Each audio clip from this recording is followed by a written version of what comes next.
Request, एका क्लिकचा प्रवास. 10 वर्षे उलटली होती. ना चेहरे तेच राहिले होते ना परिस्थिती.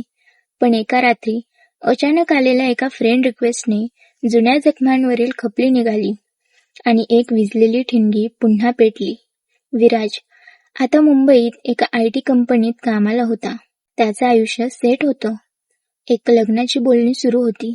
पण एका पावसाळी रात्री फेसबुकवर एक नोटिफिकेशन आलं. Sayali Patil, send you a friend request. विराजला 10 वर्षांपूर्वीचा तो कॉलेजचा कट्टा आठवला. सायली, जिच्याकडे बघताना त्याचे शब्द हरवायचे. विराजने रिक्वेस्ट ॲक्सेप्ट केली. 2 मिनिटात मेसेज आला. कसा आहेस विराज? खूप वर्षांनी दिसलास. त्यानंतर गप्पांचा ओघ सुरू झाला. जुन्या आठवणी, ते चोरून बघणं, तो शेवटचा निरोप. सायलीचं लग्न झालं होतं, पण ती तिच्या आयुष्यात फारशी आनंदी नव्हती.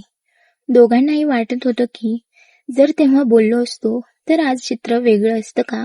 एका दिवशी सायली म्हणाली, विराज, आपण एकदा भेटू शकतो का? फक्त अर्ध्या तासासाठी, जुन्या मैत्रीखातर. विराज द्विधा मनस्थितीत होता.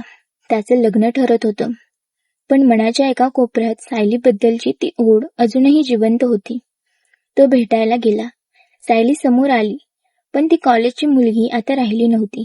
तिच्या डोळ्यात एक प्रकारची परिपक्वता आणि थोडं दुःख होतं. त्यांनी खूप गप्पा मारल्या, पण गप्पा मारताना विराजला जाणवलं की आपण सायलीच्या प्रेमात नाही आहोत, तर आपण त्या कॉलेजच्या आठवणींच्या प्रेमात आहोत. तो कडू पण गोड निर्णय. सायली, आपण कितीही प्रयत्न केला तरी काळ मागे नेऊ शकत नाही. विराज शांतपणे म्हणाला. सायलीने त्याच्याकडे पाहिलं. तिलाही तेच जाणवत होतं. मला माहितीये विराज, मला फक्त हे जाणून घ्यायचं होतं की तुझंही माझ्यावर तेव्हा जीव होता का? विराज हसला.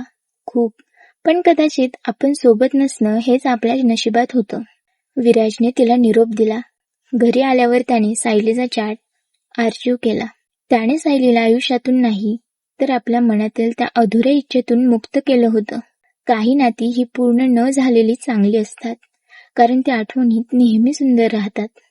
मित्रांनो, सोशल मीडियामुळे आपण जुन्या लोकांना पुन्हा शोधू शकतो, पण जुन्या काळ कधीच परत आणू शकत नाही.